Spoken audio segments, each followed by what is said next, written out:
Bismillahirrahmanirrahim.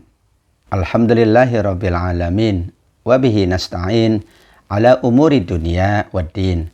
Wassalatu wassalamu ala asyrafil anbiya wa sayyidil mursalin afdhalil khalqi ajma'in. An-nabi ar-rasul al-amin nabiyina Muhammadin sallallahu alaihi wasallam wa ala alihi wa ashabihi wa tabi'ina lahum bi ihsan ila yaumiddin. Amma ba'du, kita selalu mengawali aktivitas kita dengan memuji dan mengagungkan Allah. Alhamdulillah atas semua karunia-Nya, atas semua nikmat-nikmat-Nya yang tiada terhingga. Semua nikmat Allah adalah amanah bagi kita untuk kita jadikan sebagai media untuk menambah kebaikan-kebaikan kita, menambah pula kemuliaan-kemuliaan kita, baik dalam kehidupan dunia ini maupun nanti dalam kehidupan akhirat kita semuanya. Amin ya rabbal alamin. Salawat serta salam semoga terlimpah curah kepada baginda junjungan alam, manusia teladan sepanjang zaman, Nabi Muhammad sallallahu alaihi wasallam, kepada semua ahli keluarganya, para sahabatnya yang mulia, para tabi'in pengikutnya, hingga kita umatnya yang selalu berusaha untuk mengamalkan tuntunannya, sunnah-sunnahnya ila yaumil qiyamah. Insyaallah kita semua termasuk umatnya yang mendapatkan syafaat di yaumil qiyamah kelak. Amin ya rabbal alamin.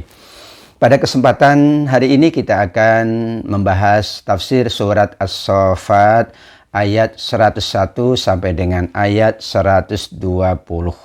Di antara kisah yang dibahas di ayat-ayat ini adalah tentang kisah Nabi Ibrahim bersama putranya Nabi Ismail, kisah yang sangat luar biasa, kisah tentang pengorbanan seorang ayah dengan putranya Ismail melalui perintah Allah untuk menyembelih putranya, kemudian Allah ganti dengan domba yang sangat besar.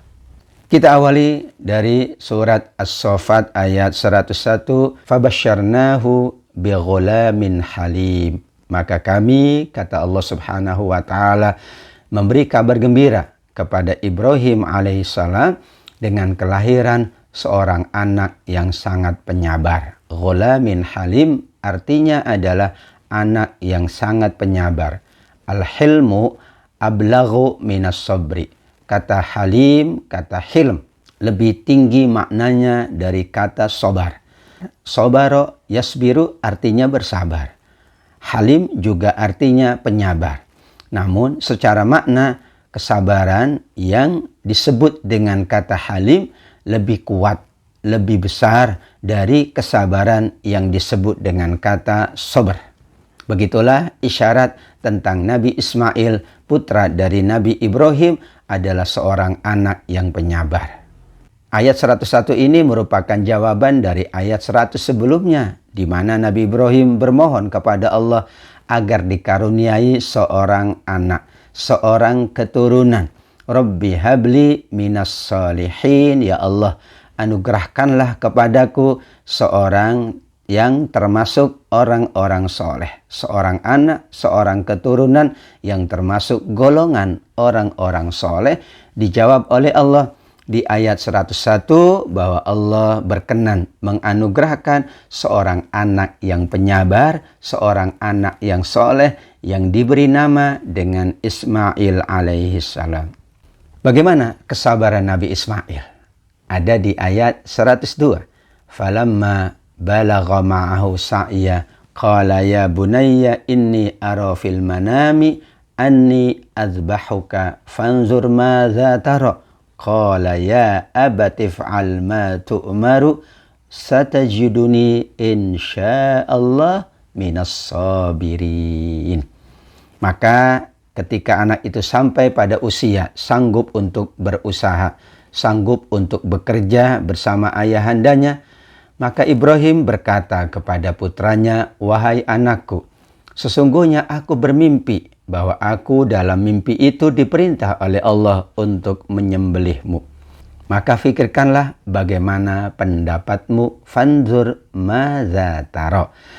Dengan penuh kepasrahan kepada Allah untuk mentaati Allah Subhanahu wa taala bersama ayahandanya, Ismail pun menjawab, "Wahai ayahku, laksanakanlah yang diperintahkan oleh Allah kepadamu.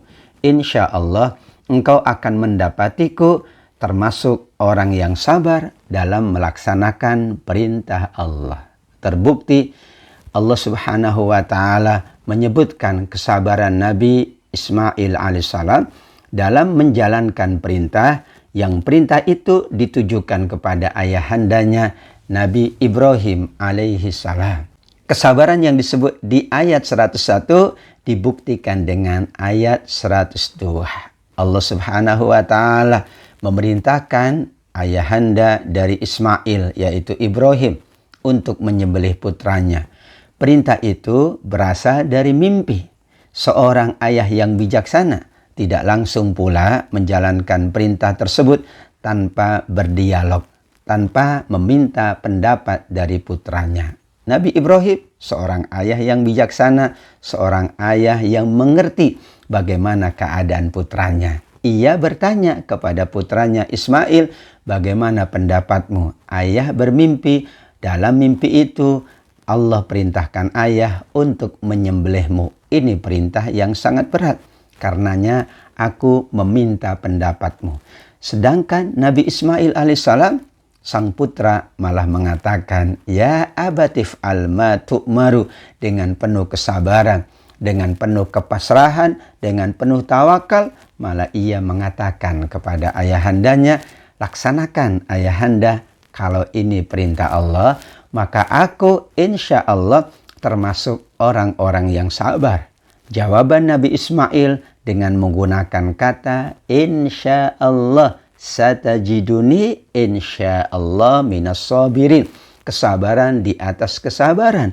Insya Allah ayahanda mendapatiku termasuk orang-orang yang sabar. Padahal Nabi Ismail adalah seorang yang sabar, seorang yang sangat penyabar. Namun beliau tidak ingin menyombongkan diri dengan kesabarannya. Ia katakan, "Insya Allah ayahanda akan mendapatiku termasuk orang-orang yang sabar." Ayat ini menerangkan ujian yang sangat berat kepada Nabi Ibrahim. Allah perintahkan kepadanya untuk menyembelih satu-satunya putra yang beliau miliki untuk dijadikan korban di sisi Allah Subhanahu wa taala. Dan Nabi Ismail ketika itu sedang mendekati masa remaja, masa yang ia sudah mampu bekerja, masa ia sudah mampu membantu ayahandanya. Ketika ia mampu membantu ayahandanya, malah Allah perintahkan agar Ibrahim menyembelih putranya Ismail. Menurut Al-Farra, usia Ismail pada saat itu adalah 13 tahun.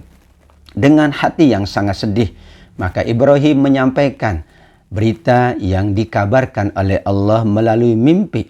Kemudian ia meminta pendapat anandanya, dan disitulah dibuktikan betapa Ismail seorang anak yang penyabar, seorang anak yang soleh. Ia pasrah, ia patuh, padahal di usia yang masih belia, di usia yang masih remaja. Disitulah ujian itu ia penuhi dengan sebaik-baiknya, karena putranya juga memahami kondisi ayahandanya. Malah ia tidak ragu dengan qada dan qadar Allah Subhanahu wa taala. Ia sabar, ia tabah menahan derita penyembelihan. Sikap Ismail ini sangat dipuji oleh Allah. Karenanya Allah mengabadikan pujiannya kepada Nabi Ismail alaihissalam di surat Maryam ayat ke-54. Dan ceritakanlah wahai Muhammad kisah Ismail di dalam Al-Quran. Dia benar-benar seorang yang memenuhi janjinya, seorang Rasul dan seorang Nabi utusan Allah Subhanahu wa ta'ala. Wadhkur fil kitabi Ismail innahu kana sadiqal wa'di wa kana rasulan nabiyya. Ceritakan, sampaikan berita tentang Ismail, seorang yang sangat penyabar, seorang yang sangat patuh. ia adalah orang yang memenuhi semua janji-janjinya, dan ia adalah seorang rasul juga nabi utusan Allah Subhanahu wa taala. Begitulah ayat 102 menggambarkan tentang kepatuhan seorang Ibrahim, kepatuhan seorang Ismail, serta ketabahan dan kepasrahan keduanya menjalankan perintah Allah. Dari kisah ini, maka kemudian ada ibadah kurban. Ibadah kurban yang dijalankan di masa kita, di masa umat Nabi Muhammad SAW, sesungguhnya berasal dari kisah Nabi Ibrahim dan Nabi Ismail. Malah sebelum ada Nabi Ibrahim dan Nabi Ismail alaihi wassalam, ada pula korban yang pernah dijalankan oleh dua putra dari Nabiullah Adam alaihi salam. Watlu alaihim naba abnai Adam bil haq idh qarraba qurbanan fatuqabbala min ahadihima walam yutaqabbal minal akhar qala innama yataqabbalullah minal muttaqin. Surat Al-Maidah 27. Ceritakanlah kisah dua putra Adam, Qabil dan Habil, ketika keduanya mempersembahkan kurban kepada Allah. Namun salah seorang dari keduanya diterima, yang lain ditolak. Yang pertama adalah Qabil berkurban dengan yang paling buruk, dengan terpaksa. Maka Allah menolak ibadah kurbannya. Sedangkan Habil berkurban yang terbaik yang dimilikinya dengan penuh keikhlasan, dengan penuh ketulusan. Allah menerimanya karena Allah hanya menerima amal ibadah. Ibadah kurban dari orang-orang yang bertakwa. Bertakwa itu ada dua landasannya. Bertakwa artinya hatinya tulus, nawaitunya ikhlas lillahi ta'ala. Tetapi bertakwa itu juga secara lahiriah, ia siap memberikan yang terbaik manakala itu diminta oleh Allah Subhanahu wa ta'ala. Bagaimana proses penyembelihan Nabi Ismail yang dijalankan oleh Nabi Ibrahim atas perintah Allah Subhanahu wa ta'ala? Falamma aslama wa tallahu lil jabin. As-Saffat ayat 103. Maka ketika keduanya telah berserah diri, patuh dan bertawakal hanya kepada Allah, dia pun membaringkan anaknya atas pelipisnya ke kanan, agar tidak melihat wajah anaknya saat dia, Ibrahim, menyembelihnya. Begitulah keduanya menjalankan perintah Allah, keduanya melakukan perjalanan untuk melakukan perintah Allah. Maka saat keduanya sudah pasrah, sudah tunduk, Ismail berlutut dan menelungkupkan mukanya ke tanah, sehingga Ibrahim tidak melihat lagi wajah anaknya itu agar tidak muncul iba atau belas kasihan. Ismail sengaja melakukan itu agar ayahnya tidak melihat wajahnya. Dengan demikian, Nabi Ibrahim bisa dengan cepat menyelesaikan tugas dari Allah. Nabi Ibrahim mulai menghunus pisaunya untuk menyembelih putranya. Pada waktu itu datanglah suara malaikat dari belakang yang diutus kepada Nabi Ibrahim oleh Allah Subhanahu wa ta'ala, mengatakan bahwa tujuan perintah Allah melalui mimpi itu sudah terlaksana dan Nabi Ibrahim sudah menjalankan perintah Allah dengan sebaik-baiknya, karena apa yang sudah dijalankan oleh Nabi Ibrahim menunjukkan ketulusan menjalankan perintah Allah Subhanahu wa ta'ala. Malaikat menyampaikan wahyu tersebut dan keduanya bergembira mengucapkan syukur kepada Allah karena Allah anugerahkan kenikmatan yang bernama keikhlasan dan kesabaran, kekuatan jiwa, tawakal dan pasrah dalam menghadapi ujian yang sangat berat tersebut. Kepada keduanya Allah memberikan pahala dan ganjaran yang sangat besar karena keduanya menjalankan itu dengan penuh ketulusan dan keikhlasan. Mereka dapat mengatasi perasaan kebapaan, perasaan keputraan, perasaan bapak, perasaan ayah seorang Ibrahim, perasaan anak seorang Ismail. Semata-mata keduanya menjunjung tinggi perintah Allah.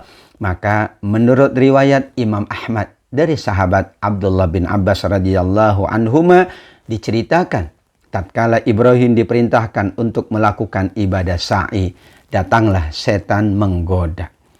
Setan mencoba berlomba dengan Ibrahim. Namun Ibrahim berhasil mendahului setan tersebut hingga sampai ke Jumroh Aqabah, tempat melontar jumroh. Setan menggodanya lagi. Tetapi Ibrahim melemparinya dengan batu 7 kali hingga dia lari. Pada waktu Jumratul Wusta di tengah-tengah datang lagi setan menggodanya. Dilempari pula oleh Ibrahim dengan 7 batu. Kemudian Ibrahim menyuruh anaknya menelungkupkan mukanya untuk segera disembelih. Ismail pada waktu itu sedang mengenakan baju gamis putih. Dia berkata kepada ayahandanya, "Wahai ayahandaku, tidak ada kain untuk mengafaniku kecuali baju gamisku ini. Maka lepaskanlah supaya engkau dengan gamisku dapat mengkafaniku." Masya Allah. Maka Ibrahim mulai menanggalkan baju gamis itu. Tapi pada saat itulah ada suara di belakang yang menyuruhnya, "Hai Ibrahim, kamu sudah melaksanakan perintah Allah dengan jujur." Ibrahim segera berpaling. Tiba-tiba seekor domba yang sangat besar, domba yang sangat putih sudah ada di hadapannya. Maka Ibrahim akhirnya menyembelih hewan kurban tersebut, domba yang sangat besar, domba yang langsung Allah turunkan dari surga sebagai simbol tentang ibadah kurban. Awalnya yang akan dikorbankan adalah putranya, namun Allah mengganti dengan domba yang sangat besar, menunjukkan bahwa semua ibadah kurban kita, semua pengorbanan kita untuk Allah, Allah akan menggantinya di dunia dengan kebaikan-kebaikan, dengan keberkahan-keberkahan, dengan tambahan nikmat. Dan di yaumil qiyamah Allah sudah mencatatnya sebagai pahala yang berlipat ganda di sisi Allah Subhanahu wa ta'ala. Begitulah rangkaian kisah Nabi Ibrahim dan Nabi Ismail menjalankan perintah Allah yang sangat berat. Perintah yang merupakan ujian. Karenanya perintah Allah termasuk ujian. Juga larangan Allah adalah ujian untuk hamba-hambanya. Termasuk takdir Allah, qada dan qadar Allah juga ujian bagi hamba-hambanya. Sebagaimana Nabi SAW mengingatkan kita tentang rukun iman yang keenam. Wa nu'minu bil qadari khairihi wa syarrihi. Kita mengimani dengan sungguh-sungguh, mengimani dengan ketulusan, mengimani dengan keyakinan bahwa ada qada dan qadar, ada ketetapan, ada takdir Allah Subhanahu wa ta'ala. Apakah itu yang menurut kita baik atau itu menurut kita buruk? Karena semua takdir Allah pasti baik. Hanya kita mungkin menganggapnya belum baik, menganggapnya tidak baik. Wa nu'minu bil qadari khairihi wa syarrihi. Kata khair dan syar itu persepsi manusia. Tapi yakinlah semua yang Allah tetapkan adalah yang terbaik untuk kita semuanya. Untuk dunia kita maupun untuk akhirat kita. Ayat 104, Allah Subhanahu wa ta'ala mengutus malaikat untuk menyampaikan berita gembira bahwa Nabi Ibrahim tidak perlu menyembelih putranya karena Allah sudah menerima semua niat yang tulus dari Nabi Ibrahim untuk menjalankan perintah Allah.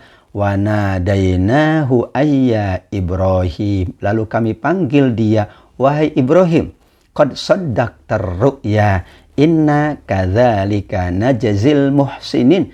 Sungguh engkau telah membenarkan mimpi tersebut. Nawaitu untuk menjalankan sebuah perintah dicatat oleh Allah sebagai kebaikan yang sempurna.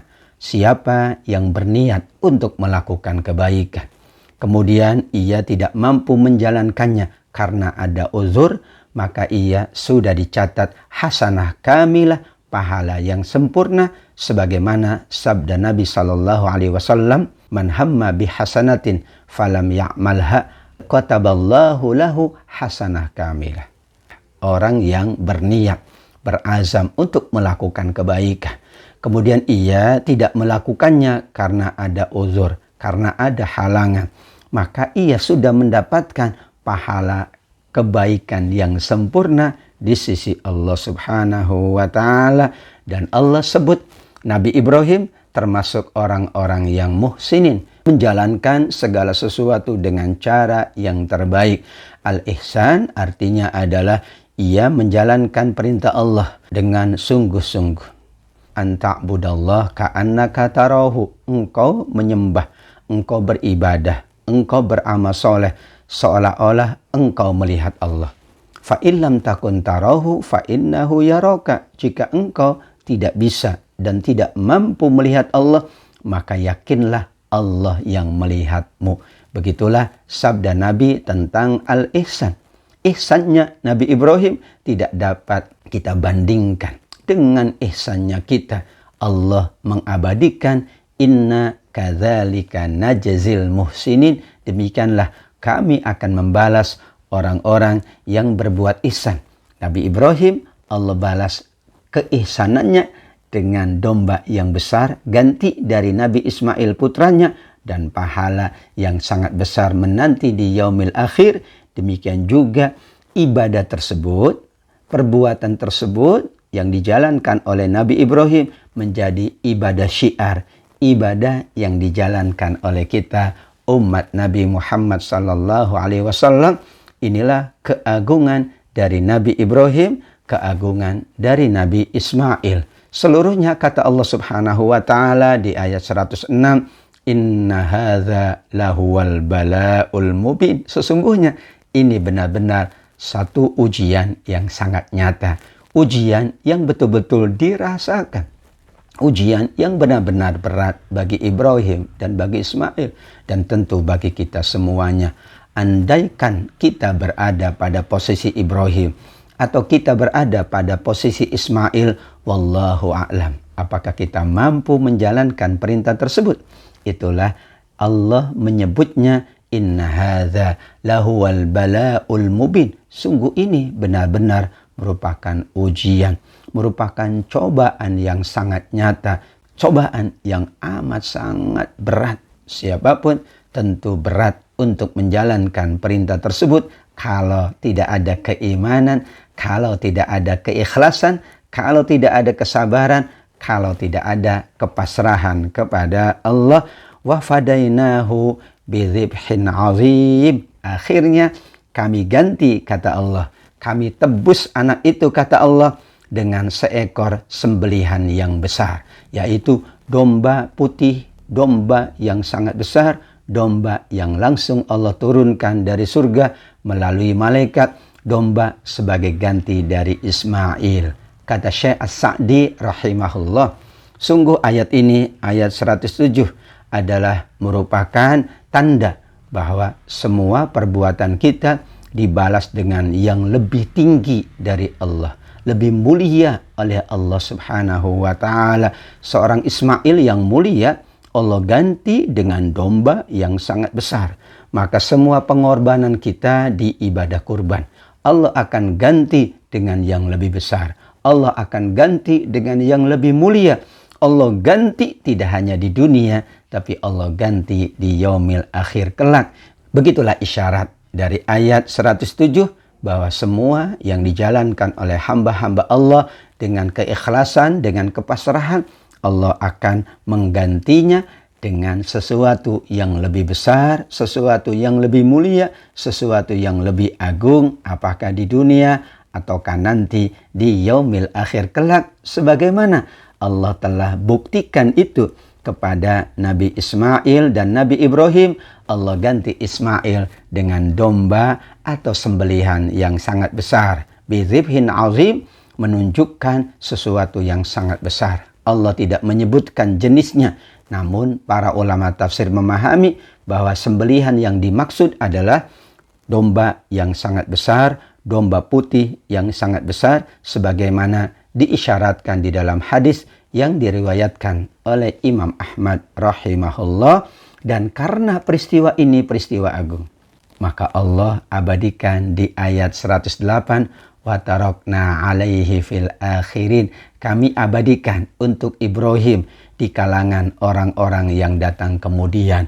Kami jadikan sebagai pujian bagi Ibrahim. Semua yang membaca ayat ini, semua yang membaca kisah Nabi Ibrahim dan Nabi Ismail pasti akan kagum, pasti akan terpesona dengan keagungan keduanya, pasti akan menyampaikan pujian, pasti akan memuji keduanya, mengagungkan keduanya, memuliakan keduanya. Wa tarakna alaihi fil akhirin, semuanya Allah abadikan sebagai buah tutur yang sangat indah, pujian yang sangat baik bagi siapapun yang datang kemudian hingga akhir zaman. Sebagaimana disebutkan di surat Asy-Syu'ara ayat 84, Nabi Ibrahim pernah memohon kepada Allah agar dijadikan tutur kata yang baik, agar dijadikan buah bibir yang baik sepeninggalnya. Waj'alli lisana sidqin fil akhirin, dan terbukti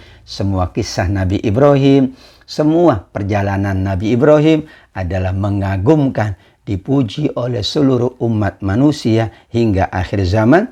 Bahkan yang dijalankan oleh beliau dijalankan pula oleh kita umat Nabi Sallallahu Alaihi Wasallam.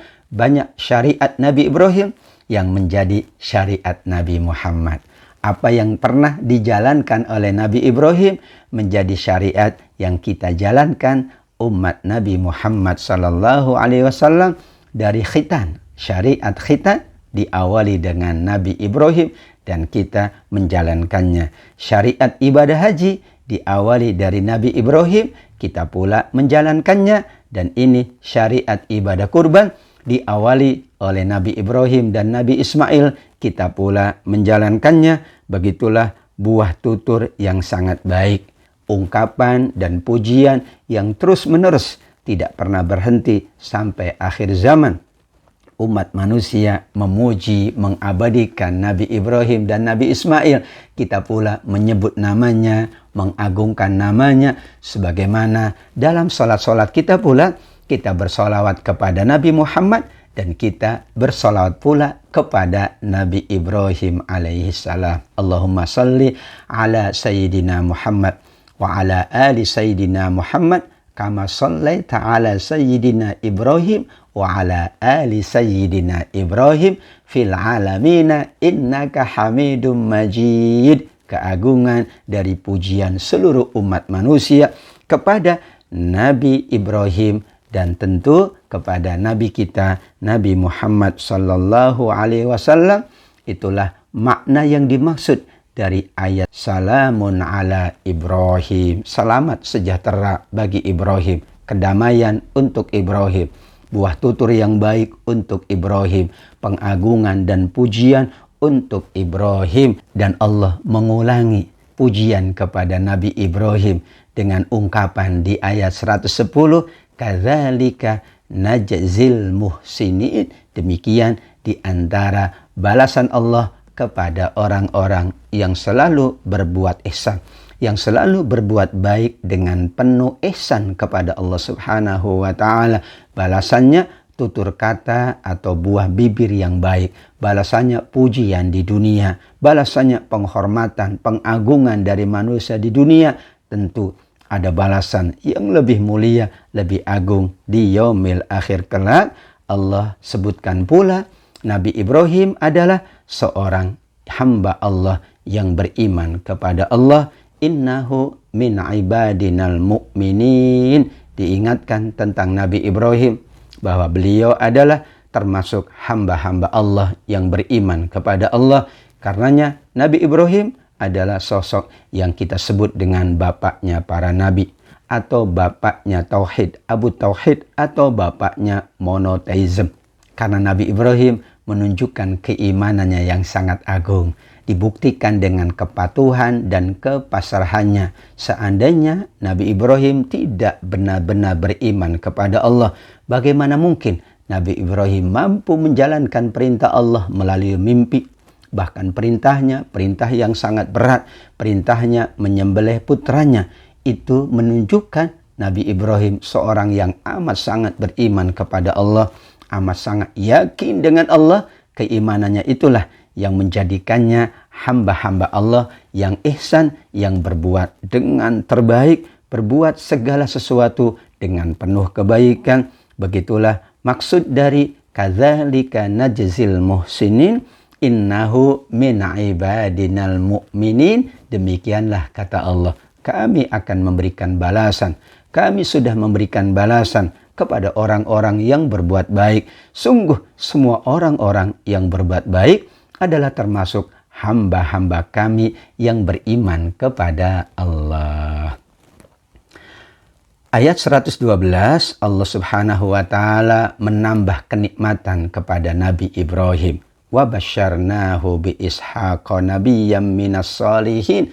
Setelah peristiwa penyembelihan tadi, maka Allah Subhanahu wa Ta'ala menambah kegembiraan Nabi Ibrahim, dan kami beri dia kabar gembira dengan kelahiran seorang manusia mulia, Ishak, seorang nabi yang termasuk orang-orang yang soleh. Allah Subhanahu wa Ta'ala berkenan menambah kebahagiaannya. Awalnya Nabi Ibrahim mungkin akan kehilangan putranya Nabi Ismail karena disembelihnya. Namun Allah malah menyelamatkannya, menggantinya dengan domba putih yang sangat besar. Ditambah setelah itu Allah anugerahkan sosok putra yang soleh juga, karena ia seorang nabi yang kita mengenalnya dengan Nabi Ishak alaihi salam. Berarti Allah tambahkan, Allah gandakan kebaikan dunianya dengan kehadiran dua putra, Ismail dan Ishak alaihi salam. Ketiga-tiganya yaitu Nabi Ibrahim, Nabi Ismail dan Nabi Ishak alaihimussalam disebutkan di ayat 113, wa barakna alaihi wa ala Ishak. Kami limpahkan keberkahan kepadanya dan kepada seluruh putranya, termasuk kepada Nabi Ishak. Dan di antara keturunan keduanya ada yang berbuat baik, ada pula yang berbuat zalim terhadap diri sendiri. Di dalam tafsir Kementerian Agama disebutkan bahwa ayat ini menjelaskan keberkahan dan kesejahteraan hidup dunia dan akhirat dilimpahkan kepada Nabi Ibrahim, dilimpahkan kepada Nabi Ismail dan Nabi Ishak. Bahkan dari keduanya lahir keturunan yang tersebar luas. Dari keturunan mereka banyak muncul para nabi dan rasul, termasuk Nabi Muhammad berasal dari keturunan Nabi Ibrahim, dari Nabi Ismail. Kita pula diperintah oleh Allah untuk memohon setiap sholat, kiranya Nabi Ibrahim dan keluarganya diberikan keberkahan dan kebahagiaan. Allahumma salli ala Sayyidina Ibrahim wa ala ali Sayyidina Ibrahim. Dari anak cucu mereka menyebar luas di muka bumi. Namun ada yang berbuat kebaikan, ada pula yang berbuat zalim terhadap diri sendiri. Mereka yang berbuat baik adalah yang selalu beriman kepada Allah, beramal soleh. Sedangkan yang berbuat zalim, mereka tidak mau mematuhi kepada Allah, kepada Rasulullah Sallallahu Alaihi Wasallam. Di antara kezaliman yang dimaksud adalah kemaksiatan dan dosa-dosa. Apakah kemaksiatan kepada diri sendiri atau kemaksiatan kepada orang lain? Apakah kemaksiatan dan dosanya kepada Allah atau kemaksiatan dan dosa kepada sesamanya? Disinilah Allah Subhanahu wa Ta'ala menyampaikan tentang keadaan anak cucu Nabi Ibrahim, termasuk pula keadaan kita semuanya. Allah tetapkan ada manusia yang tetap menjaga kebaikan Nabi Ibrahim, Nabi Ismail, Nabi Ishak dan Nabi Muhammad sallallahu alaihi wasallam. Namun ada yang tidak dapat mengikuti kebaikan mereka. Zalimul li nafsihi, merugikan diri sendiri, menganiaya diri sendiri, dan tentu balasannya Allah berikan kepada mereka sesuai dengan amal perbuatan. Di surat Shad ayat 45 Allah juga menyampaikan, dan ingatlah hamba-hamba kami Ibrahim, Ishak dan Yakub yang memiliki kekuatan-kekuatan yang besar dan ilmu-ilmu yang tinggi. Wadhkur ibadana Ibrahim wa Ishaq wa Yakub ulil aidi wal absar. Itulah gambaran bagaimana Allah Subhanahu wa Ta'ala memuliakan nabi-nabinya, memuliakan utusan-utusannya. Namun di antara keturunan para nabi tersebut ada saja orang-orang yang tidak mampu melanjutkan, tidak mau mempertahankan kebaikan orang tuanya, kebaikan nenek moyangnya dahulu, kebaikan para pendahulunya. Beralih ke ayat 114. Allah Subhanahu wa taala mengkisahkan Nabi Musa dan Nabi Harun alaihi wassalam. Setelah kisah Nabi Ibrahim, Nabi Ismail, dan Nabi Ishak, maka kisah berikutnya dari ayat 114 sampai dengan 120 adalah tentang kisah dua nabi, yaitu Nabi Musa dan Nabi Harun alaihi wassalam. Diawali dengan ayat walaqad mananna ala Musa wa Harun, dan sungguh kami pula telah melimpahkan nikmat kepada Nabi Musa dan kepada Nabi Harun alaihi wassalam. Mereka berdua dijadikan oleh Allah sebagai nabi utusannya. Mereka berdua diselamatkan oleh Allah Subhanahu wa taala. Mereka pula dibekali kesabaran, mereka pula dibekali mukjizat, karena yang mereka hadapi adalah kaumnya Bani Israel, yang kita mengenalnya kaum yang banyak membantah, kaum yang banyak durhaka kepada Allah dan kepada nabi-nabi mereka.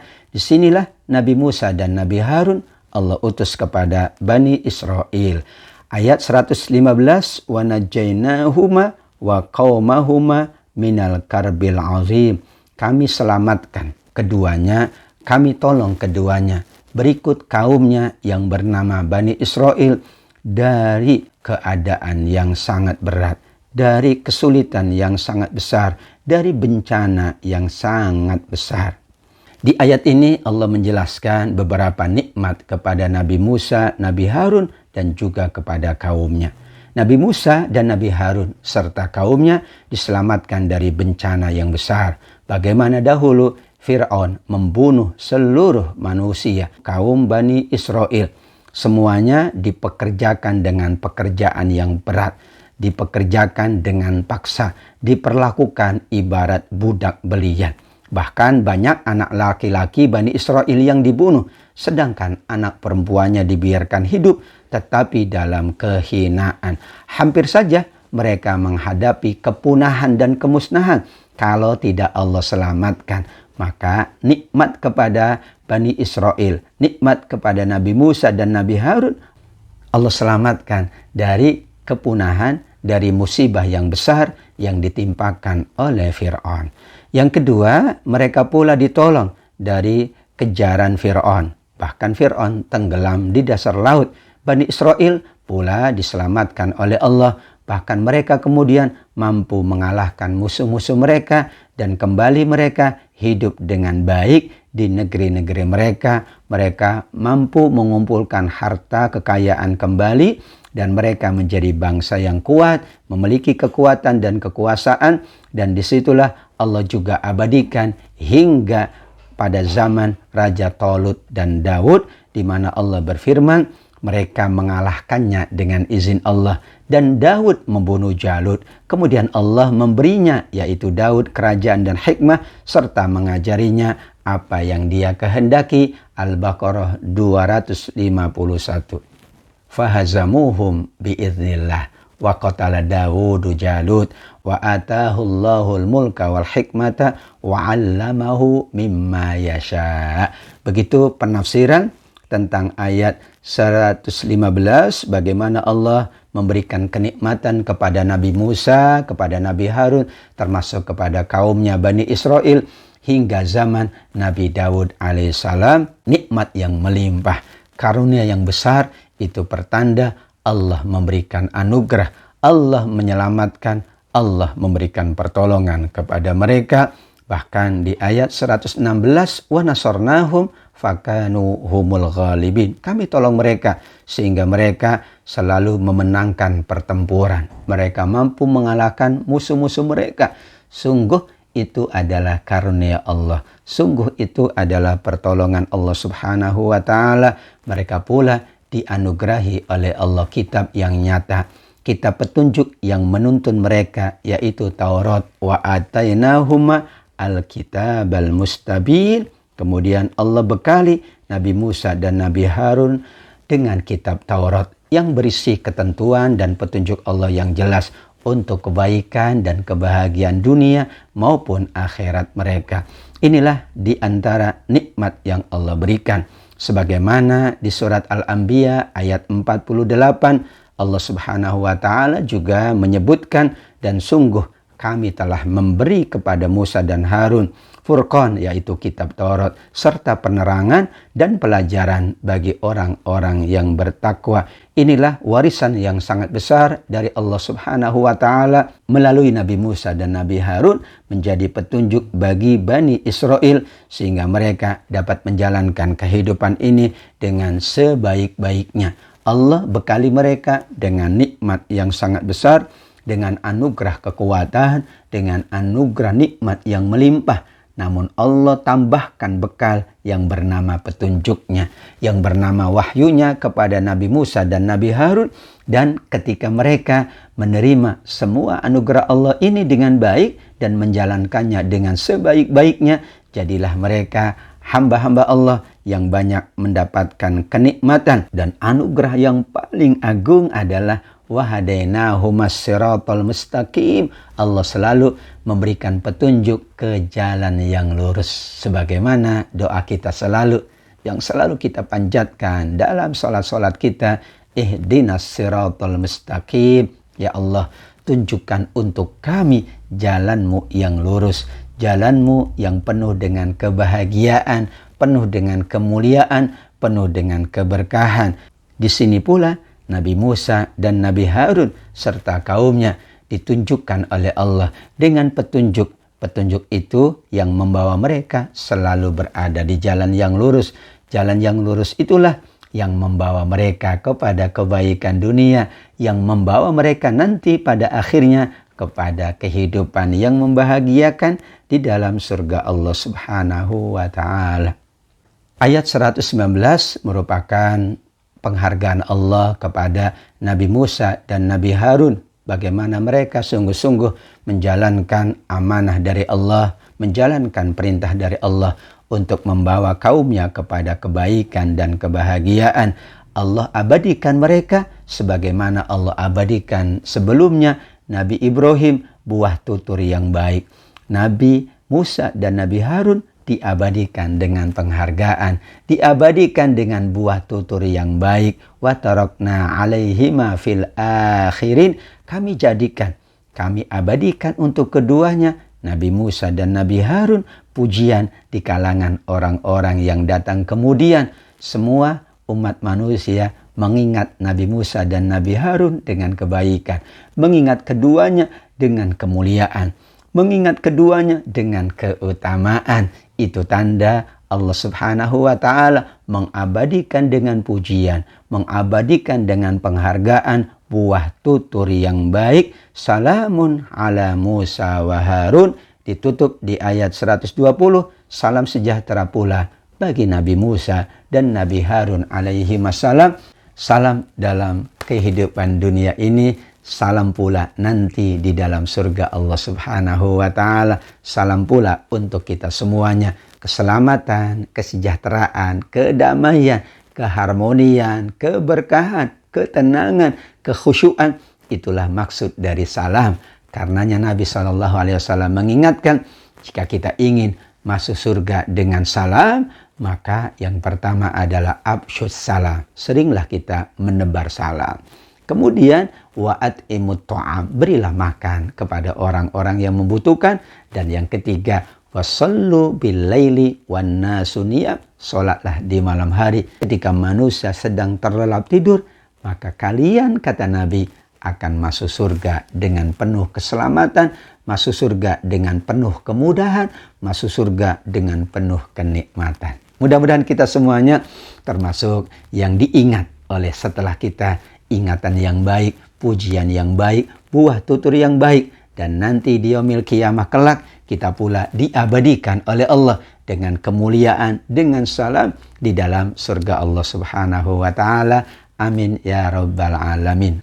Jazakumullah khairan. Terima kasih sebanyak-banyaknya kepada Ibu Ketua Majelis Ta'lim Al-Kautsar, kepada seluruh pengurus Majelis Ta'lim Al-Kautsar, juga kepada jamaahnya, dan siapapun yang mengikuti majelis ini akan mendapatkan tambahan dan ganti yang lebih baik di sisi Allah Subhanahu wa Ta'ala. Amin ya rabbal alamin.